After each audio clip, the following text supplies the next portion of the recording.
तो जी आज हम लोग एपिसोड पढ़ेंगे 25। मेरी रही तेरे तक है भाई मदीहा शाह।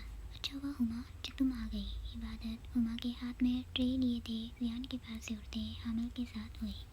आओ अपने शोहर की पट्टी कर दो, देखो वो तुम्हारे लिए चाची की तरह हल्दी वाला दूध भी लाई है। इबादत जाके मुंह के दावे बदलते दे दूध की तरफ इशारा कर गई तो जाने सजीदा हुमा को देखा था जो उसके बराबर में आ बैठी थी। दोनों की नज़रें मिली थी। हामिल इबादत ज़िया को देख हल्के से मुस्कुराए थे, जबकि फलक भी आराम से इबादत के साथ बैठी। ये दूध चाची ने ही दिया था। हुमा सबके ज़िया के हाथ पर पट्टी करते बोली तो जाने अब के सामने बैठे नफ्सू पर नज़र डाली थी और आंखों से इशारा किया था, देख लो चाची ने दूध दिया, वो खुद इतनी अकल वाली कहाँ। इबादत के इशारे को अच्छे से समझी थी। हाँ तो अच्छी बात है ना, दूध जख्म भर देगा तुम्हारे शोहर का। चलो अब तुम लोग मेरे रूम से 9-2-11 हो जाओ।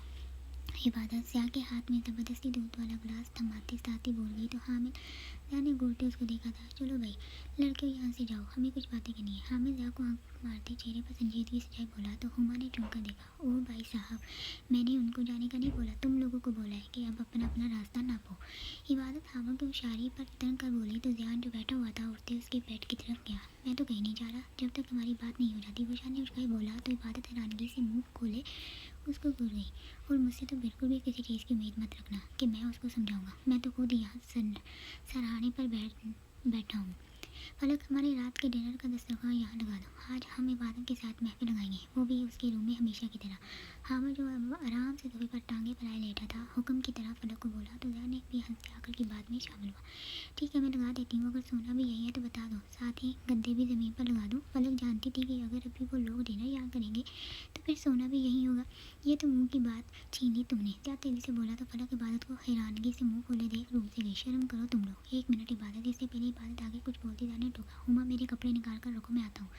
जहाँ जो हुमा को कमोल बैठे देख स्पार्ट हुआ था, दो टोक बोलते उसको काम दे गया तो वो जल्दी से उठी। हाँ आप बोलो। जया हुमा के रूम से जाते ही इबादत को बोलने का कह गया तो इबादत को जाकर ऐसे बोलना बिल्कुल भी अच्छा नहीं लगा था। शर्म करो तुम लोग, अब तुम लोगों की शादी हो गई है, ये कुछ देखा हुआ यहाँ मेरे रूम में डेरा खोल लिया।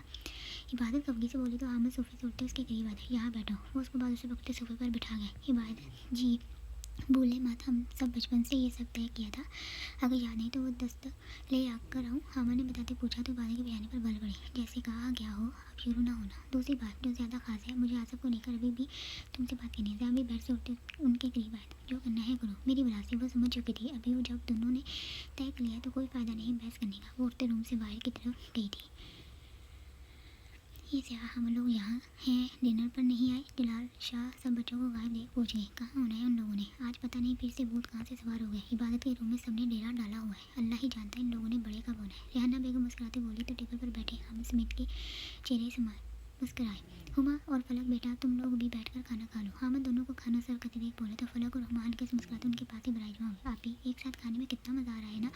फ्रीज़े खुशी से बोलते जाओ और हामा का सारा प्लान खराब कर रही थी। हयान ने भी मुस्कुराते अपने दोनों बड़े भाइयों की तरफ देखा था। हाँ प्रीति कितना मज़ा आ रहा है यहाँ ऐसे साथ में बैठकर। मैं तो कहती हूँ फलक और हुमा को भी यहाँ बुला लो, वो भी हमारे साथ शामिल हो जाएंगी तो खुशी से भरपूर एंजॉय करेंगी। इबादत और हामिद का मुंह बनते देख दिल से खुश थी। मैं अभी बुलाती हूँ, चुपचाप अपनी जगह पर बैठी रहो, कहीं ऐसा ना हो तुम्हें भी बाहर कर दे। ध्यान जो खामोश बैठा हुआ था स्पार से बातें बोला तो प्रीति डरी, जबकि मुंह बनाते इबादत को देखा जो अब गुस्से से ज़िया को घूर रही थी। बेचारी प्रीति। अयान कहकर लगाते हंसा तो हामिद ने एक अदब गुरु से उसको नुआदा। इतना गुस्सा क्यों आ रहा है तुम लोगों को। इबादत जग से पानी डालते मुझे गुस्से से बोली तो ध्यान वापस से खाने में मसरूफ हुआ। हमें गुस्सा कहाँ आता है आया है, हम तो बोल रहे थे अगर सबको ही इकट्ठा करना था यहाँ तो फिर यहाँ बैठने की ज़रूरत क्या थी, नीचे ही सबके साथ बैठ जाना था। हामिद मुँह को गर्म होते देख हल्के फुल्के लहजे में बोला तो इबादत ने नाक चढ़ाई। ये रही तुम लोगों की कॉफ़ी। इबादत जैसे ही रूम में दाखिल हुई प्रीति और अयान को सोए देख हैरान हुई थी। ये दोनों इतनी जल्दी कैसे सो गए, दोनों ने तो कहा था कि कोई फिल्म देखेंगे। इबादत प्रीति को बेड पर और अयान को नीचे पड़े देख हैरान हुई थी। ऐसे ही नाटक चल रहा है दोनों का। उनको बताया कि अभी सोनिया चाची आएंगी इनकी खबर लेने। जहाँ कॉफ़ी का मग पकड़ते बालकनी के झूले में बैठा तो हामिद भी मग पकड़ते पास पड़ी चेयर पर बैठा। अच्छा तो ये बात है, इबादत समेत बोली और अपना मग लेते जाके साथ झूले में बैठी। आज ऑफिस में आसिफ अकेला नहीं आया था। हामिद इबादत को आराम से कॉफ़ी पीते देख बोलना शुरू हुआ तो इबादत उसकी पहली बात पर ही हैरान हुई थी। मतलब क्या वो किसी के साथ आया था।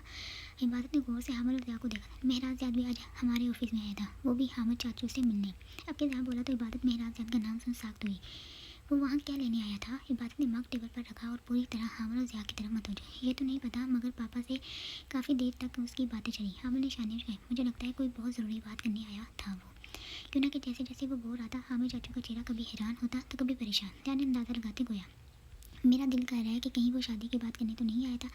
हामिद ने अपना खर्चा जाहिर किया तो ध्यान ने शानी उठाई, इबादत चूंकि वो ऐसे क्यों करेगा, और वैसे भी तुम लोग उसको इतना क्यों सोच रहे हो, जिस मर्जी काम के लिए आया हो हमें क्या लेना देना, वैसे ही वो चाचू से मिलने भी तो आ सकता है ना। इबादत ने मौजू बदला तो ध्यान ने नाम में सर हिलाया, पहले कभी तो चाचू की याद ऐसे उसको ऑफिस तक ना लाई थी, अब अचानक से मोहब्बत कैसे हो गई, वो भी इतनी के ऑफिस तक ही आ गया। हामिद ने मजाक में बात डाली, एक तरीका है पता करने का।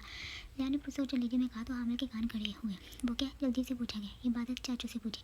ध्यान ने धीरे से कहते इबादत को देखा तो हामिद ने भी इबादत को नज़र में लिया। मैं कभी भी नहीं, तुम लोगों को हो क्या गया है, तुम लोग इतना क्यों सोच रहे हो, क्यों ना कि हमें शक है। मेरे ख्याल में इबादत ध्यान ठीक कह रहा है, तुम पापा से पूछो, उन्होंने मेरा ऑफिस आया था, वो बात में घर पर बताने से मना किया है हमें।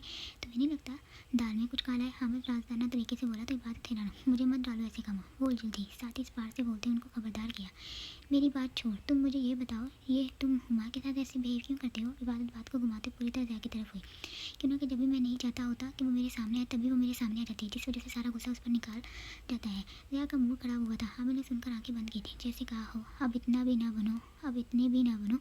इबादत ने तेजी से नज़र डाली तो जया ने आईब्रोज उठाई, जैसा कहा हो तुम्हें भी अब ऐसे लगता है। ध्यान तुम